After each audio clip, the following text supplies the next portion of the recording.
Lors de son voyage au Sénégal, à Dakar, le président François Hollande s'est rendu, bien entendu, sur l'île de Gorée. Incontournable itinéraire repentant, l'île de Gorée qui est présentée comme ayant été un centre important de la traite des esclaves et qui plus est de la traite européenne. Or, l'histoire a démontré que Gorée, premièrement, ne fut jamais un centre important de la traite, et deuxièmement, que la fameuse maison des esclaves, dans laquelle l'on peut observer des chaînes, des cellules et des lieux de maltraitance de ces malheureux esclaves, avait été construite après la fin de la traite dans cette région. En effet, cette maison des esclaves date de la fin du XVIIIe siècle, alors que la traite atlantique en Sénégambie avait pris fin quasiment 75 ans auparavant. Et lorsque le président Hollande est allé quasiment se repentir devant les Sénégalais, le plus extraordinaire, c'est qu'il est allé se répandre devant les descendants de ceux qui avaient vendu leurs frères comme esclaves. Parce que, et là le paradoxe est de plus en plus étonnant, le paradoxe est de plus en plus étonnant parce que quand la traite des esclaves disparut dans l'Atlantique, elle se poursuivit à travers le Sahara.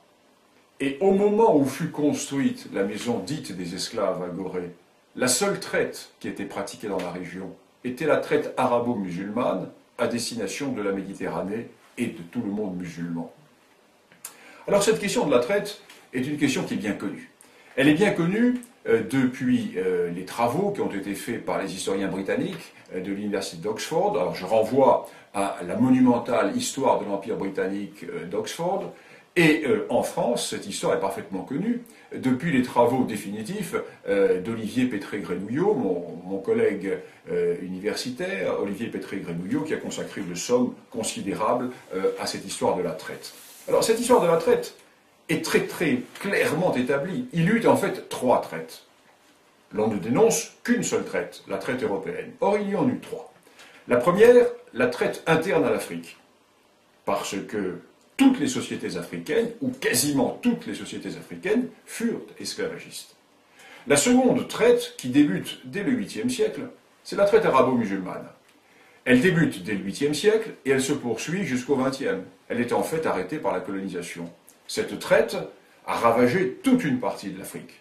On n'en parle jamais. Vous dites qu'il serait grand temps que la génocidaire traite négrière arabo-musulmane soit examinée et versée au débat au même titre que la ponction transatlantique. Parce que ça, c'est un pan de l'histoire qui est quoi? Méconnu, caché volontairement, occulté? Qui a été volontairement, c'est sûr. Et cette amnésie volontaire de la part des élites noires sur la question peut s'expliquer par le fait que beaucoup de chercheurs ont encore du mal à passer d'une vision mémorielle, affective de cette histoire, évidemment pour des questions de solidarité religieuse, c'est évident, à une approche distanciée et scientifique d'une histoire qui ne traite que des faits avérés. C'est ce que j'ai voulu faire. Et il faut dire que le bilan est terrible, le bilan est terrifiant. Rien que pour le Sahara, on peut évaluer que 9 millions de captifs ont dû être transportés dans des conditions inhumaines.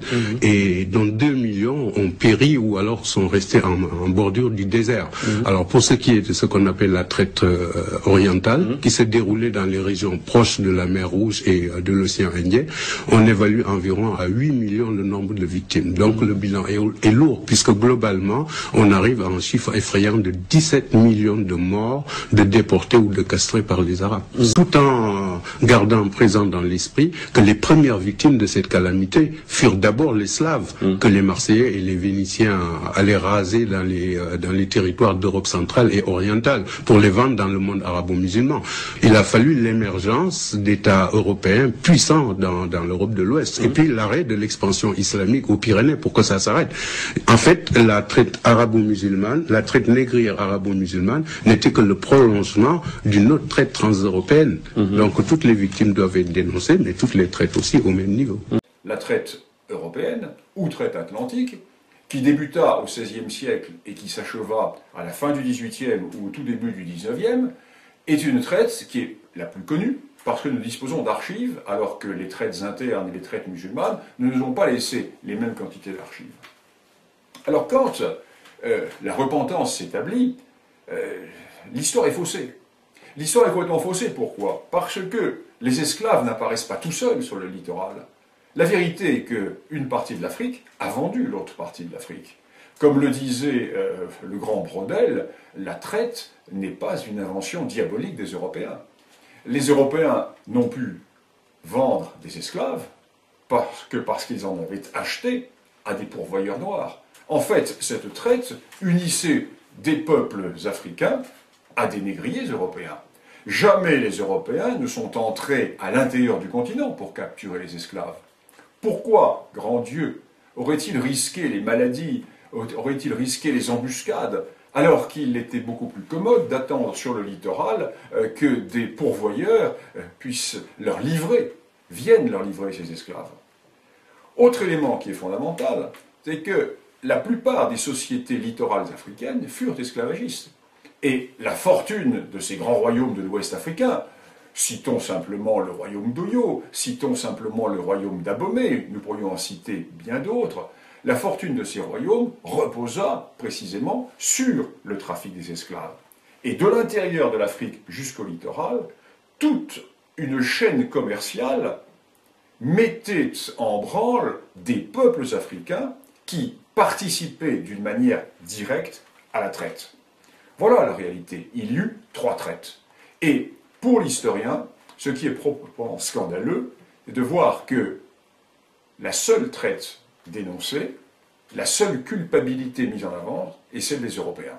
Nous sommes là en présence d'un ethnomasochisme qui ne tient pas compte des découvertes de l'histoire. Alors bien entendu, il n'est pas question de diminuer, il n'est pas question d'estomper les responsabilités, ni même les souffrances.